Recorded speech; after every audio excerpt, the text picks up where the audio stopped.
Hello everyone, नमस्कार। क्या हाल चाल है आप लोगों के? होप सो अच्छे होंगे और ठंड का मजा ले रहे होंगे। लेकिन मेरे बच्चों, मेरे स्टूडेंट, मेरे एस्पिरेंट्स, फ्यूचर डॉक्टर हैं, इंजीनियर्स, पहले बोर्ड की परीक्षा को पास करना होगा, तब जाके वो पढ़ा पाएगा। तो ठंड के मजे लेने के साथ साथ प्री बोर्ड और बोर्ड्स की तैयारी करें अच्छे से। आप सभी को पता है कि मेरा नाम है प्रिंस त्यागी। मैं हूं आपका होस्ट, दोस्त, फिजिक्स मेंटर। स्वागत करता हूं आपके खुद के चैनल पे फिजिक्स विद प्रिंस पर। जैसा कि आप लोग जानते हैं कि 2 जनवरी से सीरीज स्टार्ट हो रखी है केस स्टडी बेस्ड क्वेश्चन की। आप सभी को पता है कि ये क्वेश्चन हार्ड होते हैं और आप लोगों की समझ से परे होते हैं। क्यों? क्योंकि इनके अंदर कई सारे टॉपिक को एक साथ मर्ज करके आपके कंसेप्ट को देखा जाता है कि भाई बच्चे का कंसेप्ट कैसा है, क्या बेसिक क्लियर है या नहीं, या केवल रोट मेमोराइजेशन करके आज तक नंबर लाया। तो अभी तक 5 केस स्टडी में तो मैं करा चुका हूं। जय हो नीम करोली वाले बाबा। तो 6 केस स्टडी है और मैं ये कह रहा हूं, लिख के दे रहा हूं, इस बात को, इंपॉर्टेंट है। आपके कई सारे ऐसे कंसेप्ट हैं जो आपकी क्लासेस में या आपके ट्यूशन टीचर्स ने आज तक नहीं करके दिया होगा कि हाँ भाई ये क्लियर हो गया तुम्हारा। अब तुम्हें सारे कंसेप्ट क्लियर हो जाएंगे। पहले एक बार ये पढ़ लो जो मैंने लिख रखा है सब। क्या लिखा है पढ़ के देखो। यहां पे लिखा है the potential at any observation point of a static electric field is defined as the work done by the external agent or the negative of the work done by the electrostatic field. Field नहीं आएगा, वो चीज अलग है। In slowly bringing a unit positive charge from infinity to observation point. Figure shows that the potential variation along the line of charges, 2-point charges Q1 and Q2 along a line at a distance from each other. कुछ इस तरीके से figure आपकी given होगी, देख लो। और बाकी की सारी कहानी मैं आप लोगों को समझा चुका। कुछ नहीं है, 2 पॉइंट चार्ट का सेटअप दे रखा है। ये V एक ग्राफ का पार्ट दे रखा है कि V ऊपर की तरफ बढ़ रही है। ये जो पार्ट है ये V है, पोटेंशियल है यहाँ पे। और ये आपका R है, मतलब V और R के बीच में एक ग्राफ दे दिया है। अब इससे रिलेटेड आपसे वो कुछ सवाल कर सकता है। वो सवाल कैसे भी हो सकते हैं, कोई प्रॉब्लम मुझे नहीं लगता कि फिगर तक यहां तक होगी। देखिए पहला क्वेश्चन आप लोगों की स्क्रीन पर आ चुका है।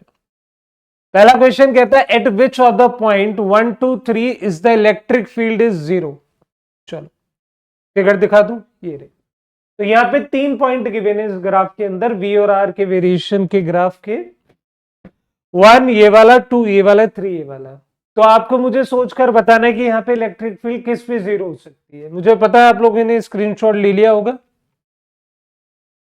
तो थोड़ा आगे चलते हैं और आप लोगों को अगर मैं बताना चाहूं तो कुछ इस तरह की बात है कि इलेक्ट्रिक फील्ड और पोटेंशियल का एक रिलेशन है, equal to minus dV upon D. Clear है? और आप लोगों ने देखा है कि वेक्टर के अंदर, जब मैं काइनेमेटिक्स वाला पार्ट पढ़ा रहा था उससे पहले वेक्टर कराया था, वहां पे भी स्लोप समझाया था, वहां पे भी ग्राफ समझाया था, और यहाँ पे भी ग्राफ समझा देता। बेटा जब कभी इस तरीके से क्वेश्चन गिवन होता है तो आप लोगों को पता होना चाहिए कि जब कभी हम किसी चीज का डिफरेंशिएशन कर रहे होते हैं उसका मतलब होता है स्लोप निकालना। तो यहाँ पे डिफरेंशिएशन किसका हो रहा है? वोल्टेज का with respect to r. R can be a distance. तो ये क्या है? ये हमारा स्लोप है, स्लोप का पार्ट है। तो आप फिगर के अंदर देखो कि भैया अगर आपको इलेक्ट्रिक फील्ड 0 करनी है तो सबसे पहली बात, इलेक्ट्रिक फील्ड 0 करने के 2 तरीके हैं। या तो V को कांस्टेंट कर दो, है ना, या तो V कांस्टेंट हो जाए, या एक ऐसा पॉइंट निकाल लें जहां पे इलेक्ट्रिक फील्ड 0 तब होगी जहां पे स्लोप क्या होगा मेरा? 0।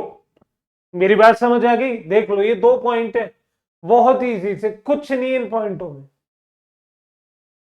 भाई या तो इलेक्ट्रिक फील्ड 0 तब होगी जब वोल्टेज कांस्टेंट होगी। समझे? नहीं समझे?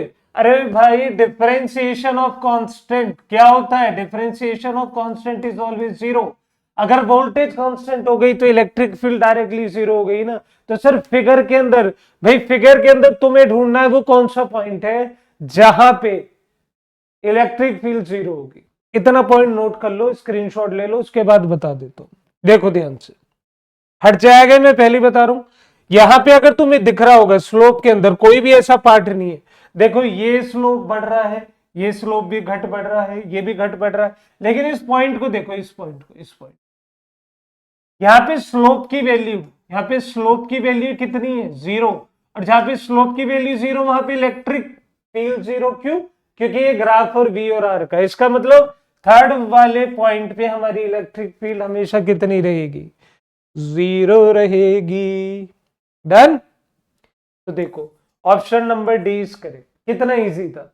अगर आपको बेसिक आता होगा, आपको ग्राफ आता होगा, आपको स्लोप निकालना आता होगा, आपको डिफरेंशिएशन का मतलब पता होगा, इंटीग्रेशन का मतलब, सब आप कर लोगे आपको। ठीक,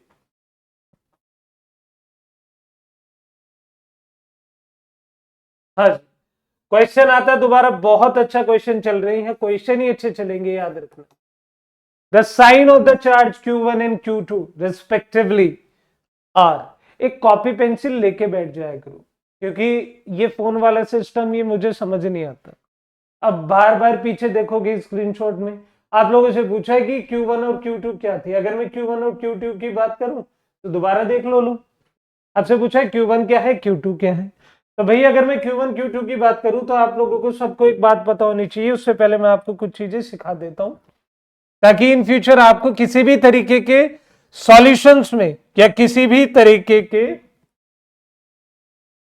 ऐसे क्वेश्चन में ना फंसाया जा सके। जैसे अगर मैं आप लोगों से एक सिंपल बात पूछता हूं कि भैया V का फॉर्मूला क्या है, देखो हर बार रुक जाता है। अगर मैं आप लोगों से पूछता हूं कि भाई V का फॉर्मूला क्या है, तो आप मेरे से कहेंगे sir V equal to 1/4πε0 Q upon R। तो यहां से एक बच्चे को दिख रहा होगा कि V is inversely proportional to R। Done. कब, जब Q पॉजिटिव है। ठीक है sir, V is inversely proportional to R, लेकिन Q क्या है, नेगेटिव है। चलो ये भी मान लिया। सर V और R का रिलेशन तो निकाल के दिखाओ लो। अगर Q पॉजिटिव है और मैं तुमसे कह रहा हूं यहां V है यहां R है, कैसे रिलेशन बनेगा, प्लस Q के लिए, मतलब प्लस Q के लिए जो चार्ज पॉजिटिव है, सर कुछ इस तरीके से तो बनेगा, आए ना, ग्राफ कुछ इस तरीके से तो आएगा। और अगर नेगेटिव वाले की बात करें तो आप सभी को पता है कि इस केस में स्लोप कैसा आता है, नेगेटिव गिरा। तो अगर इस केस में स्लोप नेगेटिव है तो तुम्हें करना क्या है, कुछ नहीं करना सर, ऐसे V यहां R यहां बना दो, लो बन गया। तो नेगेटिव चार्ज के लिए कर्व ऐसा बना, पॉजिटिव चार्ज के लिए कर्व ऐसा बना।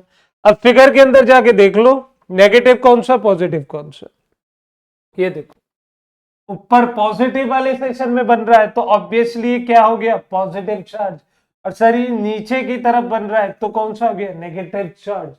तो सर आपको कैसे पता चला, भाई सिंपल कहानी है, जहां पे पॉजिटिव पोटेंशियल होगी, अरे पोटेंशियल उसी के आसपास ही तो पॉजिटिव होगी जो खुद पॉजिटिव है। अरे किसी नेगेटिव बंदे के आस पड़ोस में आपने देखी है पॉजिटिवनेस, नहीं। जहां नेगेटिव चीज रखी है उसके 10 किलोमीटर के दायरे में सब चीजें नेगेटिव हो जाएंगी, जहां पे पॉजिटिव चीज रखी है उसके 10 किलोमीटर के दायरे में सब चीजें पॉजिटिव हो जाएंगी। आप पॉजिटिव, सर इस बार मेरे फिजिक्स में 90 आएंगी, बिल्कुल आएंगी, टेंशन क्यों ले रहे हो। ठीक, तो ये समझ आ गया, ये नेगेटिव वो पॉजिटिव क्यों। ऐसी अगर नेगेटिव पोटेंशियल जानना चाहते हो तो ऑब्वियसली नेगेटिव चार्ज के चारों ही तरफ होने वाली है। क्लियर है, बहुत इजी फंडा है, कुछ ज्यादा ना सोचना ना विचारना, चीजों के कंसेप्ट को क्लियर रखना और अपनी मौज लेने का। चलो अब आपको एक बात पता लग गई कि जो पहले वाला Q1 है वो पॉजिटिव है, Q2 जो है वो नेगेटिव है। अब आपसे पूछा भाई मैग्नीट्यूड, मैग्नीट्यूड मतलब नंबर, वैल्यू किसकी बड़ी है, वैल्यू किसकी बड़ी है। अरे नालायक, ऐसे ऐसे क्वेश्चन दोगे तो बच्चे तो झट से कर देंगे। अब आपसे पूछ लिया कि एक Q1 है एक Q2 है और इनका मैग्नीट्यूड बता दो, तो ज्यादातर बच्चा पता है क्या क्या लिखा आता है, सेम। अरे how it can be same, आपने ग्राफ नहीं देखा, Q1 वाले का ग्राफ से ऐसे बना है, भाई Q2 वाले के ग्राफ जो थोड़ी दूर रखा है ऐसे ऐसे, और फिर ऊपर जाके ऐसे बना है। और सुनो, इसकी ब्रॉडनेस ज्यादा है, ये देखो इसकी ब्रॉडनेस छोटी सी है। तो अब आप क्या समझे सर? हम ये समझे कि जितना ज्यादा मैग्नीट्यूड उतनी ज्यादा पोटेंशियल भी तो बढ़ती चली जाएगी। क्यों sir? V is also directly proportional to Q and inversely proportional to R। Graph देख के आप बता सकते हैं कि Q1 का मैग्नीट्यूड Q2 से ज्यादा है। डन।